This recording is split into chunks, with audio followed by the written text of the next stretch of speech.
Hey everyone, it's BlueLizardJello, and welcome back to another episode of Everything Possible in Dark Souls 2, and today we tackle Dragon Shrine. Dragon Shrine, which is the last new area that we're actually going to explore in this playthrough of Dark Souls 2. So I'm going to pop a rusted coin because I do want to increase my drop rate in this area because the Drakekeepers can drop their armor as well as their sword and their great hammer. Unfortunately, I do not get either of the weapons, but such is my luck. So turn right here, there's an iron chest. Don't worry, it's not a mimic, I swear. And inside we have a trio of Bonfire Ascetics to get things started. And then going back to where the Drakekeeper seemed to be guarding, we go through one of these archways. We see that familiar face on the ground. Go ahead and throw on a lockstone. Hit this wall over here. And inside we have a whole slew of equipment. We have the Staff of Wisdom, which is probably the best sorcery staff in the game, especially if you infuse it with magic. And then you also have the Judgment set. So you have the Mask, the Robe, the Manchettes, and the Tight. Now if you read the description, it talks about how this is the equipment that the partners use. So this would belong to Oswald of Karim in Dark Souls 1, or more specifically Cromwell here in Dark Souls 2. Grab ourselves a Dragon Charm from that Drakekeeper. And do watch the projectiles that the priest is actually going to be casting down. Most of their attacks don't do much damage. It's more so just obnoxious because it'll knock you on your feet like it just did. However, if it knocks you down in front of a Drakekeeper, you could be in some trouble. I have to laugh at myself. You just do this great face plant. Go ahead and take care of this Drakekeeper. Now, by the way, the Drakekeeper sword is a highly sought-after sword. It's not very common. The drop rate on the sword and the great hammer seems to be about 1% based on the respective Drakekeepers, and it's much like the Bastard Sword, but it has better reach and better damage. So if you like the moveset of the Bastard Sword, you might want to try farming for the Drakekeeper sword. Grab yourself a single Twinkling Titanite out of that chest, and now we'll go deal with this priest who has a really obnoxious AoE heal that apparently they don't even need to get the cast fully off in order to heal themselves. For example, even though he is poiseless, he somehow got that heal off. And get a lightning spear off. I was trying to save my spells, but I really could have saved myself some trouble and just used a great lightning spear on him. And the corpse on the banister has a Faintstone for us. And then before you drop down, run and jump, because there is an iron chest that's only accessible from that jump. And inside we have the Drakekeeper Greataxe and the Drakekeeper Greatshield.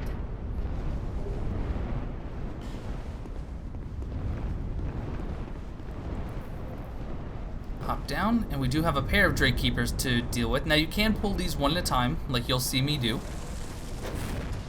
which makes it a lot easier to deal with, especially the one with the great hammer. Their attacks are a little bit less predictable, and they're also a lot more aggressive. So if you can handle them one at a time, it's much better off. And unfortunately, the Drakekeeper sword does not have that special attack where it actually fires a magical projectile. Sorry to say.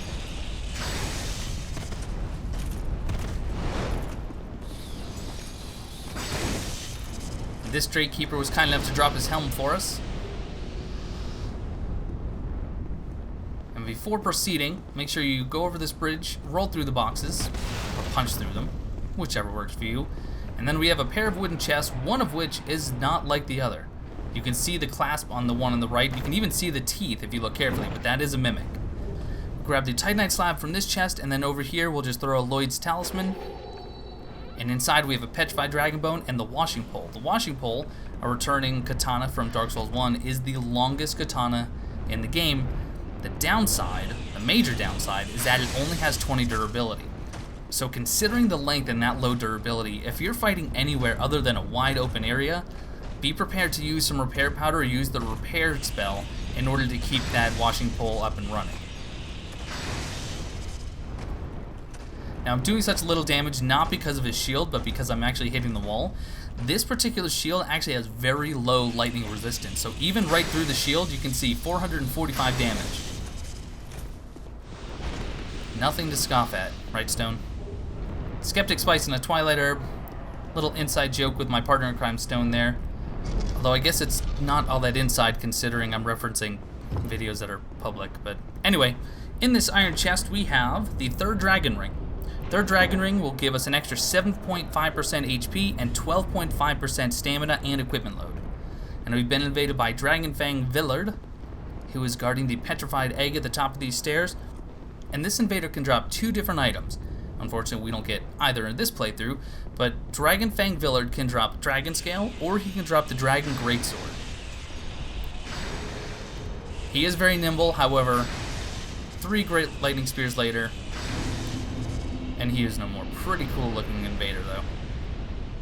You can approach this shrine, take the Petrified Egg, and later we'll be bringing that to Magarold in Iron Keep, so we can actually join the Dragon Remnants Covenant.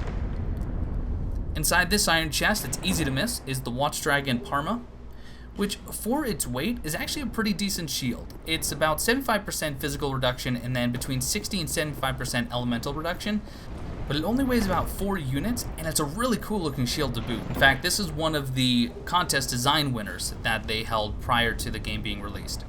And in that iron chest, before you hop down, make sure you grab the Crystal Magic Weapon Sorcery. And if you are wondering whether or not I will be killing the Ancient Dragon in this video, the answer is yes. Yes, I will. We'll be taking on the Ancient Dragon because we do want to collect the Souls of Giants so we can take on King Vendrick. And thank you to everyone who actually pointed out to me that after you kill Velstadt, you actually have an opportunity to attack King Vendrick there without him having the added defenses.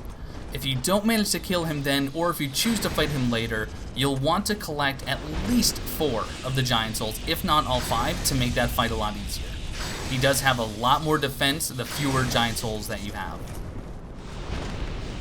Making our way up these stairs, we have the 2 Drakekeepers at the bottom. We do have a few Drake Warriors on the stairs, and then at the top we'll have 2 more Drakekeepers with the Giant Shield, and then we'll have 1 more Drake Warrior. And then really it's time for the Ancient Dragon.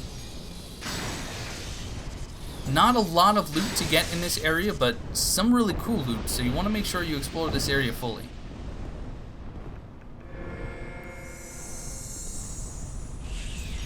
Now, the most dangerous thing about the Drake Warriors isn't so much the damage, although they do some decent damage, but their hits reduce stamina like crazy. So if you're trying to block through it, I hope you have a good shield with 100% physical damage reduction and high stability, or they will be stunning you. These keepers, however, are really not too difficult unless you get too close and you allow yourself to take a shield bash to the face, which has some pretty significant stun time. If they were more aggressive, they would be a pretty dangerous enemy.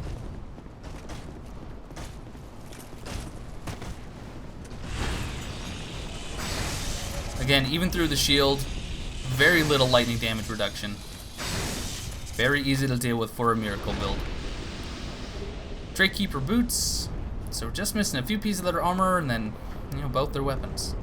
1 more warrior stands in our way. We'll go ahead and take care of him with a few fireballs. Or I'll try to knock his shield away when he's not shielding.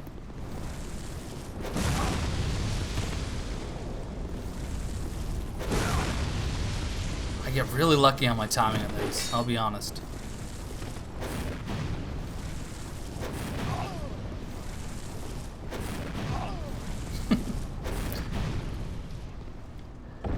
I do like that they actually make noise when they take damage.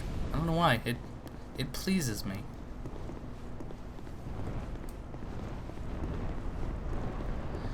Okay, there's going to be a quick cut here because I did have to take a break before fighting the boss.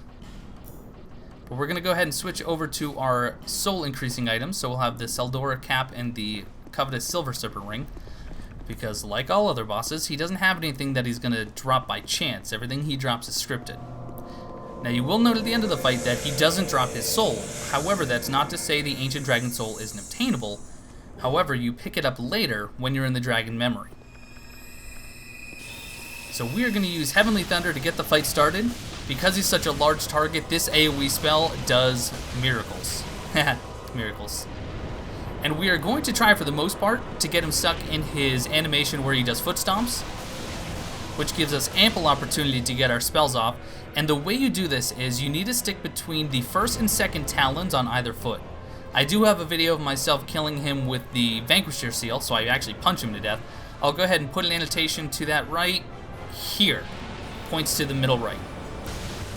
Anytime he breathes fire directly underneath, I like to get to the outside of the foot. It's a little bit safer. Now, if you don't manage to stick between his talons enough, like is going to happen momentarily, he will fly up, and I'm going to show you what to do in that instance as well. But if you're patient, this fight is not that difficult. He does have a lot of health, and for someone with the HP that I have and the armor that I'm wearing, if I take any of his fire breath, I am going to die. In fact, most of his attacks would be a one-shot kill. The stomp, a tail swipe, breathing fire, anything.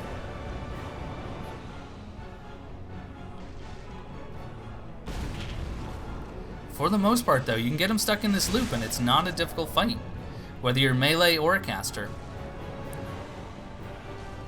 And when he does decide to fly up, there's a trick to surviving it fairly easily. When he eventually flies up, I'll show you.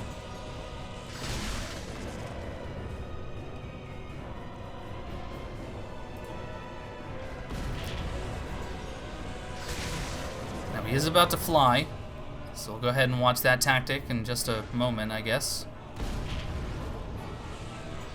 And make sure that you are getting far enough away from the feet when they are slamming down, because they do have an area of effect.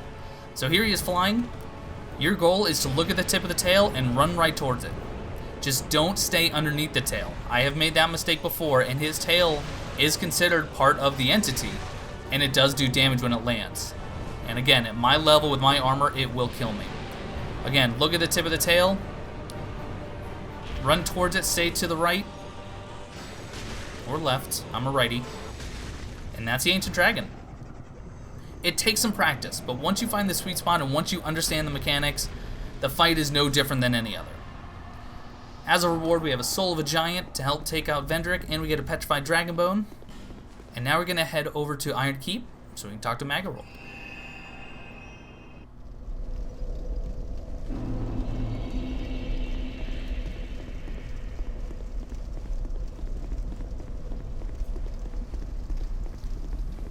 You will notice that there are no enemies in Iron Keep, or at least not in the first half. I did come back and farm for the Black Steel Katana and didn't get it, but man, did I get a lot of Elan armor.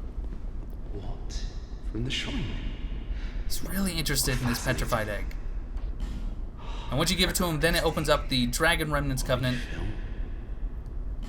And of course we're going to join. We've joined every other covenant we found so far. And when we do, we get the Ancient Dragon Seal, and we get the Dragon Eye, which is like a soapstone. You put down the Dragon Eye, and someone can summon you into their world, specifically for PvP purposes. Very well. No pressure. And the Ancient Dragon Seal, like many of the other Covenant rings, does have an extra attribute, and that it'll give you an extra 50 HP anytime you heal with an Estus Flask. So that is going to wrap up Dragon Shrine. I hope you learned something. If you did, please leave a comment below. If I missed something, you gotta let me know that as well. I will catch you guys next time where we tackle the memories of Giants and the Dragon Memory, and a few other odds and ends.